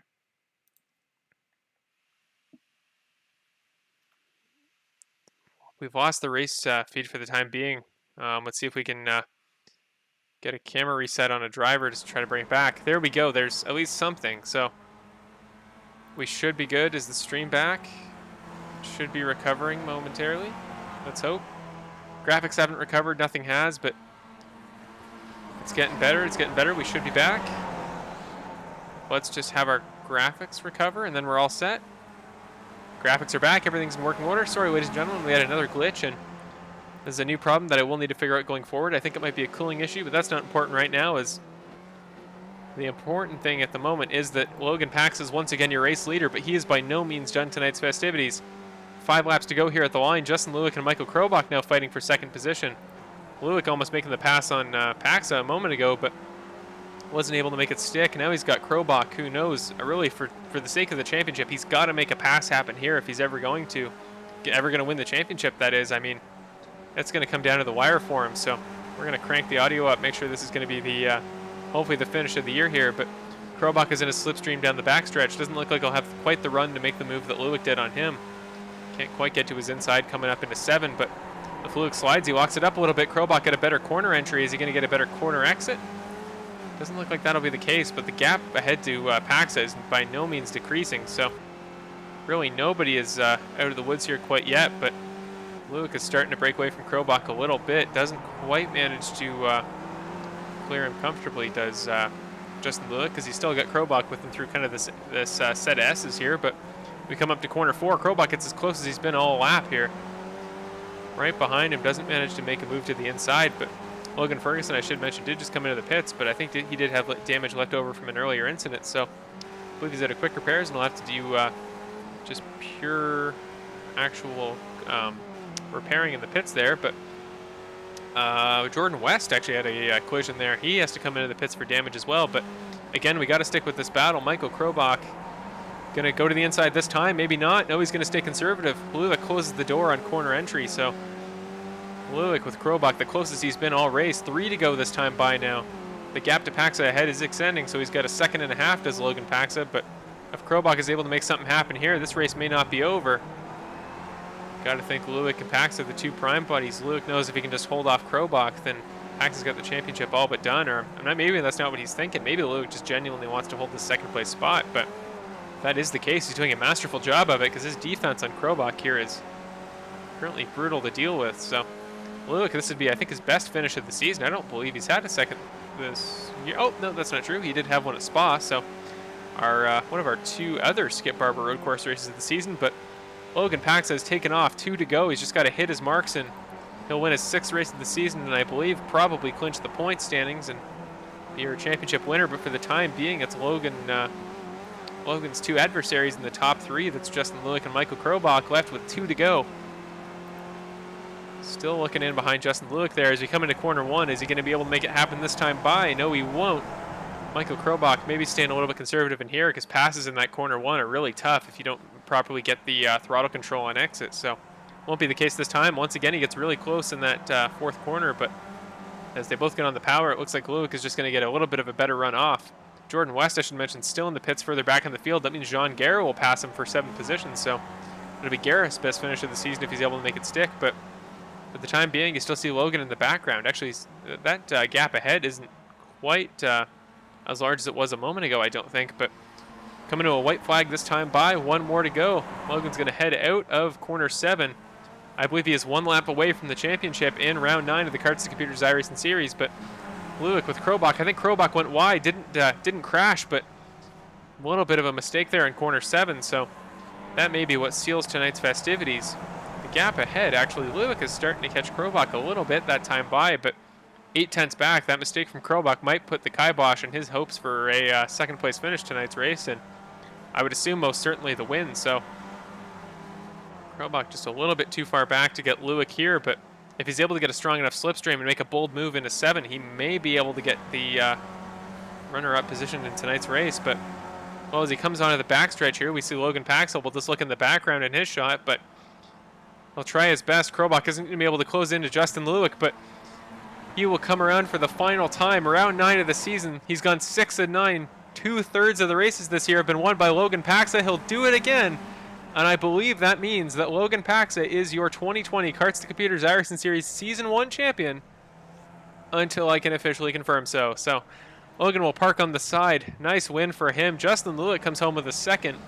Him and Krobach can run side by side as a congratulations thing there, I would assume. So they're going to run second, third. Maybe we're setting up for a podium celebration between these three. If you remember back to the Spa-Francorchamps race, those Prime guys all came together for a finish. So, well, Justin Lewick and him are going to go side by side now. Again, the two prime buddies in real life. So Michael Krobach coming across with that third place position. He tried his very, very best, but unfortunately just wasn't able to come away with anything more than a third. So again, I'll go to the point standings. I'll check what our finishing spots are, but I believe Logan Paxa is your championship winner. So they may be waiting for a prime driver to join that top 3. I think they are. Who is that driving up the middle? That's Rich Foligno. I'm not sure what's happening here.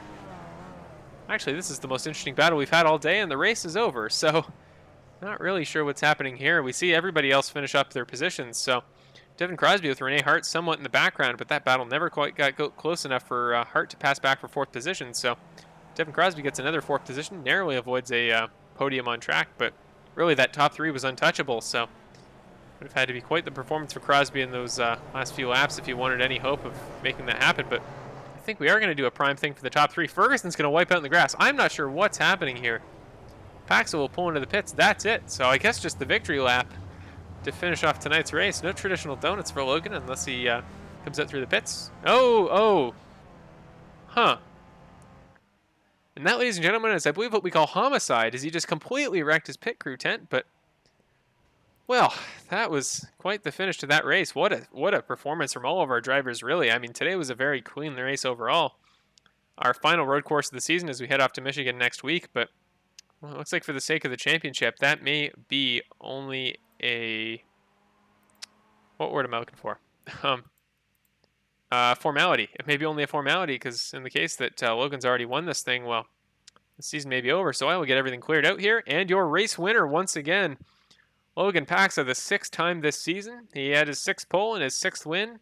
Really, at these road courses, he's borderline unstoppable. So going into next year, we got some new top road course level talent, but you got to think, man, Logan still remains the guy to beat going forward into our 15 race season next year. So, well, absolute props to Logan. I will do the calculations momentarily, maybe even during his interview, to see if he has indeed won the championship. But after him, Justin Lewick coming in 2nd place. I believe his 2nd podium of the year and his second place. So really good performance from Justin Lewick. If you remember earlier in the race when he made that miraculous comeback from an incident that put him in the pits on like lap 2, came all the way back and managed to come away with the sophomore position in tonight's race. So again, he masterfully defended Michael Krobach, who came across 3rd to round out your podium tonight. So I mean, Michael had a lot to live up to tonight. I mean, for the sake of his championship, he needed to finish as close or really as far ahead of Logan Pax as was possible. But well, with Logan running as solid a race as I've ever seen at this track and coming away with the win after only, I think, not leading maybe 2 or 3 laps,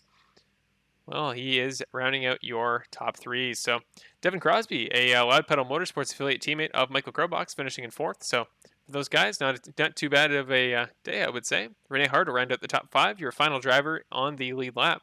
After that, Rich Foligno, who narrowly avoided the lead lap after he was passed by Logan Paxa right before our 2nd competition yellow. So very good day for him. He's the only driver only a single lap down, but he does finish in 6th. Still a very good position in a field of 11 guys. So after that, John Guerra, Manuel Guerra, the 2 brothers, their highest positions of the season, I think, finishing in 7th and 8th. So props to that family for tonight's race. Caleb Campbell finishing in 9th, both ahead of Jordan West and Logan Ferguson. So Nice finish there for Caleb. This is, again, his highest of the year and a great second race for him. So going into Michigan next week, I'm curious to see what he does at an oval. But after that, I did just mention him. Jordan West and Logan Ferguson will round out tonight's field. Of course, Marco Fleece didn't start with a technical issue, and I didn't start because, again, I do not race in the series, at least not full time for official races. So, well, we will pull out your results. Let me just go check my chat and see if we have everybody ready for the interview.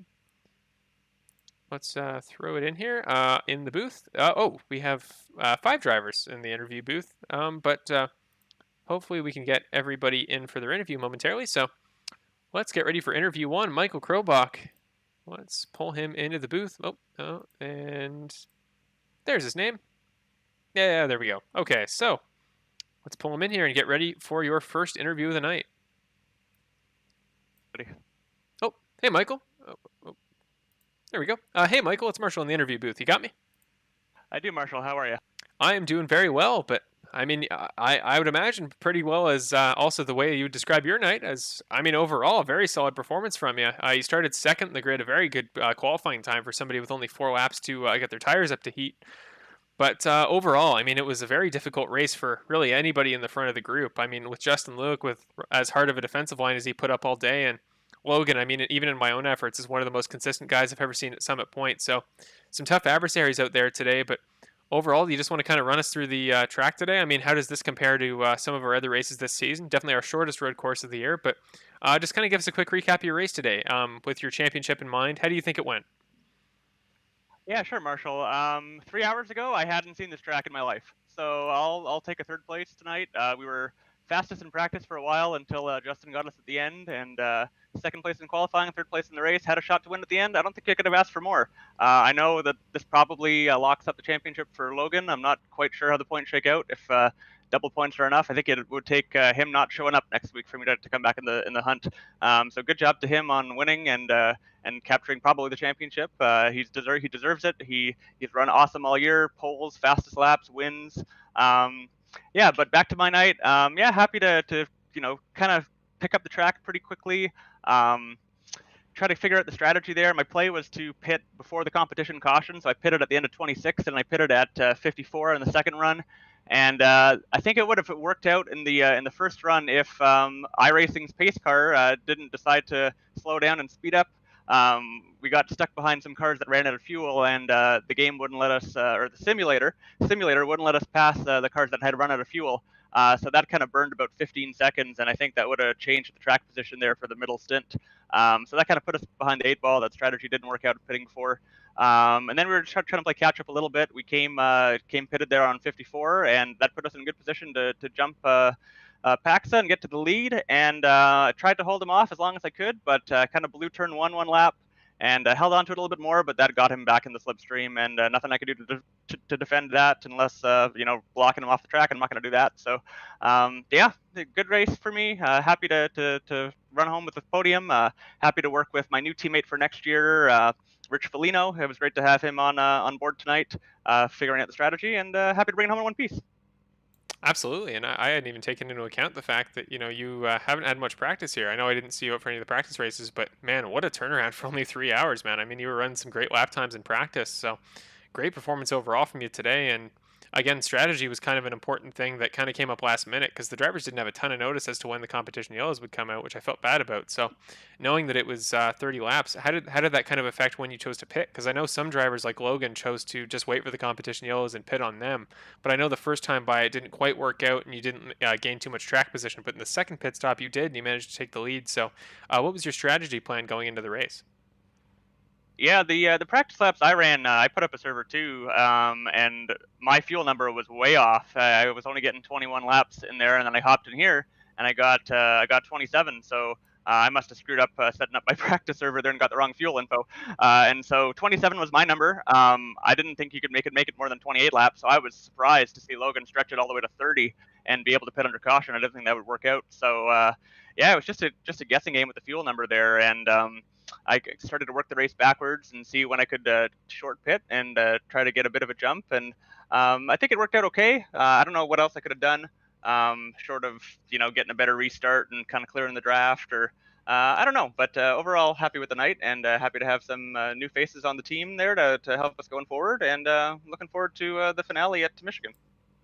Awesome. And speaking of, I mean, you were the one that made the finale at Michigan be what it was, thanks to your win at the All Star race. So you've had 2 wins overall this season, both coming at ovals. So that does certainly seem to be your forte. But even still, even with the battle in mind for the championship, you were able to do, I think, your very best tonight on 3 hours worth of practice. So I mean, a great performance overall. I know. I think you're right. I think Logan did clinch the championship tonight, unless, of course, he doesn't show up in our finale. Which, I mean, I'm never going to base a championship result on that being the case because Logan's made it to every race. I don't see why he wouldn't make it to 10. But looking forward to Xfinity at Michigan. I know I've talked about it a few times and tried to get your opinion on it. But going into it, kind of just as a full summary for our fans at home, like what do you expect for next week's race to round out our season?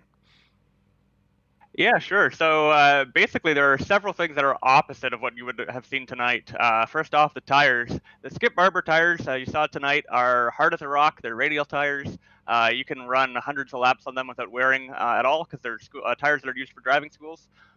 So we never changed tires at all tonight. You could run the car hard through the entire stint. It would get faster as it would burn off fuel, faster at the end of the race as the track rubbered up. It'll be the exact opposite next week with the Xfinity car. Those tires will be gone after like 5 laps. You'll need tires probably every pit stop. You'll have to conserve tires over the course of a run. You can't run the car 100% of the time. You'll have to save tire to be fast at the end, and that'll make the difference in terms of a couple seconds of lap time. So it'll be fairly opposite to pushing hard and pushing all out. Which I love those kind of strategy races. Kind of it's a game of chicken of who runs their tires hard and fades at the end or goes forward at the beginning, and when do the cautions come out. So that's one key difference. In terms of the close racing that you saw tonight, you'll probably see that again at Michigan. It's a wide track, lots of banking, 5 lanes probably across. You can fit multiple cars. So it'll be close just like tonight, but tire strategy would be different, fuel strategy a little bit different, and the draft will play just as big of a role as it did tonight. So looking forward to it. Yeah, as am I. I think it'll be a kind of an interesting tone shift for the last few races we've had, mostly road courses. I think all road courses, with the exception of Phoenix, which even that wasn't too traditional because it was kind of a throwback theme night. But yeah, so I'm looking forward to the finale of the season. I think it was an interesting choice, and I think it should create a fun race. But just to close off your interview for tonight's race, I mean, once again, congrats on your third place performance. Is there anybody you want to give a shout out to? I know you got sponsors in the background there, so I'll give you your moment of opportunity here. Yeah, first I got to welcome Rich Foligno to Lad Pedal Motorsports for Season 2. Happy to have him on board, and Devin Crosby for calling some strategy tonight with me. And all our sponsors, HPP Simulation, Clipping That Apex, Thumbs Up Cancer Down, Ready to Frag, Fleximation Systems, Host Venom, Sim Racing Apps, CJ Automotive, Amzo Adam Blattle, and Spotlights, Virtual Spotter System, and those are the best in the business. Go to Midwest Simulations website and get yourself a pair of Spotlights. They're awesome for road races. They're awesome for super speedway races like Talladega for our season opener in Season 2. So pick yourself up a pair of Spotlights. Awesome. Well, thank you, Michael. And Rich Foligno had a great race tonight. I know he was really quick in all of our practice sessions this week, so I think you got a really good driver talent on your hands there at Head Pedal Motorsports for Season 2. So looking forward to that. I'm looking forward to seeing how the team dynamic works with you, and overall looking forward to seeing how you do in our final race there at Michigan. So congrats tonight, Michael. Thanks for coming out, and have a good rest of your night. Thanks, Marshall. Thanks for the broadcast and for putting on the series.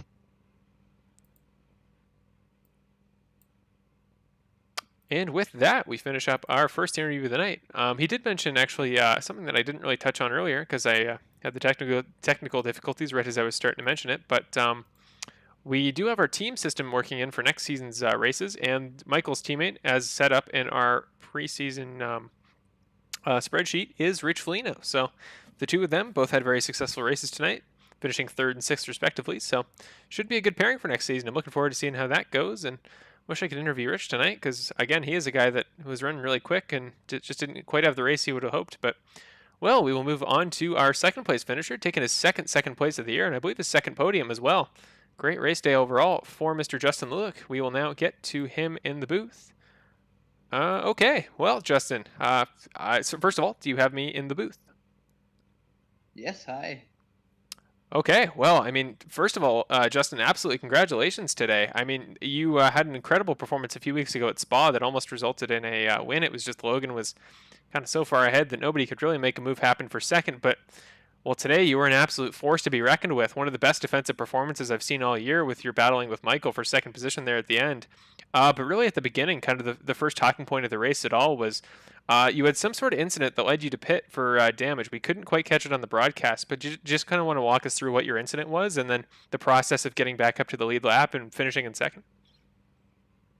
Yeah, so I unfortunately made a very, very, very silly mistake off the start. I unfortunately jumped the start, and then obviously had to hammer the brakes, make sure I didn't pass anybody. And then when I eventually went, I had a 30-second penalty, which meant that at the end of that lap, the end of the first lap, I had to pull into the pits, which essentially took me from fourth position, I believe, to a lap down and last. So the whole race was just trying to build my way and fight my way back up from there. And I think eventually, it ended up going my way.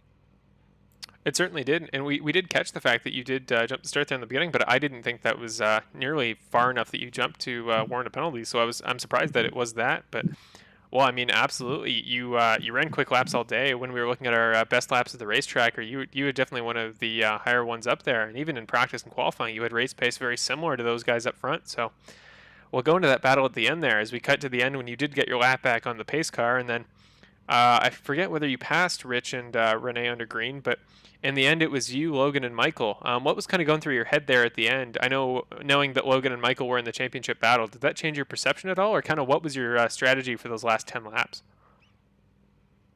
I mean, for me and the way I race, I don't really like to think about the standings or anything like that. I just like to take it one race at a time and just try to focus on the goal at hand. And in this situation, obviously, I was very excited that I was able to make back the positions that I had lost on the start. But at that point, it was just a full sprint to the finish. And honestly, nothing else was really going through my head until we were able to finally cross that line. Well, that is certainly the racer's mentality. So, I mean, no wonder you've had such a successful season. I'm just taking it one at a time, and with how ever changing these tracks and these cars are for our series this season, it's adaptability's kind of been the number one skill you can possibly have. So, well, as we come out of tonight, getting a second place finish, I think this will put you comfortably in third position in the points, unless Devin Crosby did get enough bonus points to maintain that third place spot. So your battle for third in the championship will be kind of a good talking point for next week as we head to Michigan. I mean, don't forget there is prize money on the line for each of the top three positions in the championship, so definitely something to fight for. But as we go to the Xfinity race at Michigan, how did you kind of run in our All-Star race, which is kind of our preparation for Michigan, knowing it was the same car type? And I mean, it was our only other stock car oval this season. So based on your confidence in that and your confidence in ovals in general, how are you feeling for our season finale? Well, I mean, in terms of ovals, they are unfortunately not my favorite tracks to be racing. However, just like anything else, you just have to take it one race at a time, get the practice in, make sure that you're focused and you know what your goal is. And from there, just do your best once you're on track and just go from there. Absolutely. Well, I mean, thank you again, Logan, for coming out tonight. Thank you for your great performance. You were a joy to watch there at the end. Truly, your battle with Michael was probably the highlight of these last few races. And really, just kind of do your thank yous and your shout outs before we sign off and head to Logan for your final interview. Yeah, thanks, Marshall. First of all, I want to give a huge thanks to my dad again, Peter Lewick, who, I mean, through my whole racing career, both now in iRacing and in karts, he's been there. He's supported me. He's been my main support system, and without him, I definitely would not have been able to do what I'm able to do. On top of that, my mother and brother, who are both watching, and then pretty much most importantly, my amazing, super supportive girlfriend, Hillary, and the entire Flockstra family who have tuned into every single one of these races and have been supporting me since the very beginning of this series. So I just want to say a huge thank you to them, and I can't wait for the next race. Well, that's awesome, Justin. I'm glad to hear there's so many people out there watching you because you put on quite the performance for him tonight. And really, overall, I just want to thank you because you're one of the nicest guys in the driver's room pre-race. You're always one of the guys that asks the most questions and tries to get everybody up to speed. And really, you're just one of the nicest guys I've met in the series. So it's a pleasure to have you. It's a pleasure to have you succeeding so well in races like tonight. And going forward next week, I wish you nothing but the best in your hope for a third place finish in the podium. So, or in the championship position. So, well, thank you, Justin. Have a good rest of your night, and thanks for coming out tonight. Yeah, thank you very much, and thank you for the kind words. I really appreciate it. And I mean, if I can make a positive impact on the people around me, then that's what I try to aspire to do. So I mean, that's always been my mentality, and I'm very, very thankful that you have brought that up. So thank you very much. Oh, no problem, Justin. All right. Thank you, Marshall. Have a good night. You too. Okay, and with that, we finish up our second interview of the night. Now we head on to our race winner, Mr. Logan Paxa. Hello to all the Justin Lewick family members and various viewers in the broadcast. Thank you for sticking with us even through the technical difficulties, really to everybody. So overall, it's good to see that we had pretty good viewership even after our little incident there. So, well, we head on to our final interview of the night. This is the 6th time I've interviewed him this season because, man, he has just been on a tear, and I think that has resulted in providing at least a tens at all. Our final race of the season, your championship winner for Season 1 of the Karts to Computers iRacing Series, Logan Paxa. How are you doing, Logan? I'm doing great, honestly. It was such a fun race. I love the car. I love the track. I really don't know what to say. I just overall enjoyed it so much that I didn't actually realize that I'd clinched the championship until after the race was done. I was enjoying it that much. Well, you did indeed, and honestly, I thought provided I think you had to pass Michael by a pretty decent number of positions in order to do it, but I think just based on your bonus points going into the race, I had completely forgotten. But I would have had something prepared if I had been a little bit more aware that it was just quite this close. So congratulations on that, Logan. I mean, again, as long as you show up at all to next Friday's race, you've won the whole thing. So I mean, what a season for you. What a race tonight. We can walk through it a little bit, but I think so often with races like these, you just kind of, you either start on pole or you get in front early, and then there's really nobody to race for a position with. And that's kind of been the case for the last few races this season. But tonight, you did have a pretty good battle going there at the end with you and Michael and Justin. So kind of walk us through that last post-second competition yellow stint of the race and your passes on Michael and Justin, kind of your mentality there. Because if you take into the championship into consideration, I mean, if you got in a wreck there, I mean, your championship was way more in jeopardy than it was if you'd just taken the third. So what was the mindset? What was the strategy? And just how did the end of the race go for you? Right, so if I could run it through, Michael pit before the final competition caution, and I pitted during the competition caution. So that means that he would have cycled out in front of me behind the pace car, and Justin did that as well.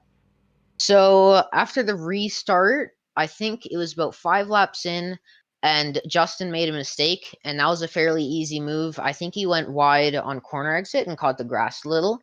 So he didn't have the best of exits. So I was able to make that fairly quickly. You're also talking about the mindset of knowing that if a crash happened, it could ruin my championship. I never like to think about that because I'm worrying about it makes it a lot harder to stop it from happening.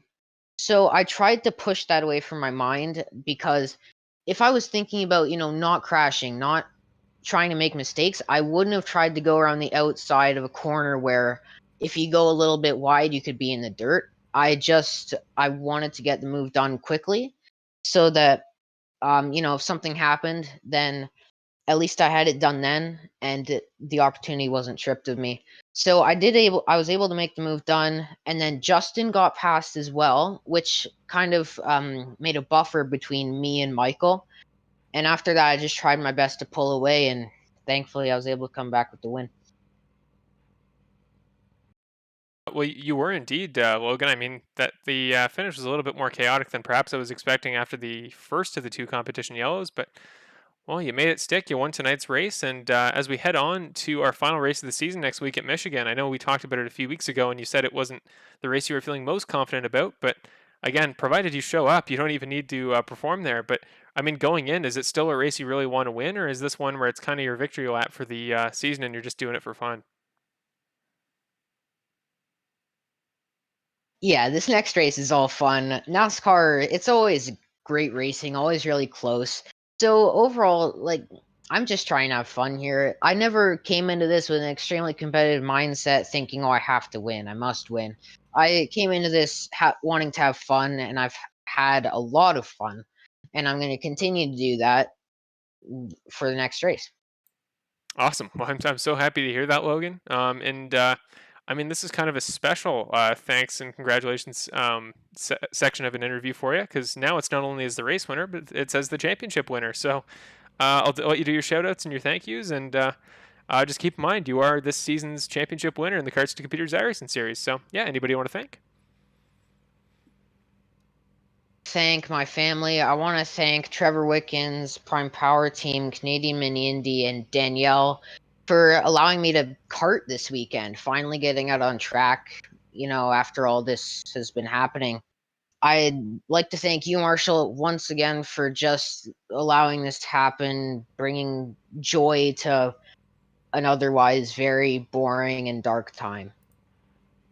Well, I'm so glad to hear that, Logan. I mean, that's really when this whole thing started. It was just me going, I would really love to host something that some people could get involved with to kind of take away the same blues I had from missing racing. So the fact that so many people were able to enjoy it, and even better if we can have the viewers at home enjoy it as well. I know there's been some unfortunate technical issues throughout the season, and some of the races were a little bit more monotone than I would have hoped. But overall, it was an absolutely amazing year, and so much of that can be put on your shoulders. I mean, you're a I can't think of a more deserving champion this season. I mean, you've just done what you had to every race. You came out, you had a good mindset, you practiced harder than few others I've seen. So it's very well deserved. It's a very good, well deserved finish tonight. And I mean, congrats, Logan. You've had an amazing season, and it's been a pleasure to have you. So, well, thank you. This can be my little thank you section. Thanks, Logan, for coming out. Thanks to your family, who I know are frequently in the chat and are great at putting in their own additions to the broadcast that way. So really thank you to the whole extended Paxa family, and thank you to you, man, for coming out. So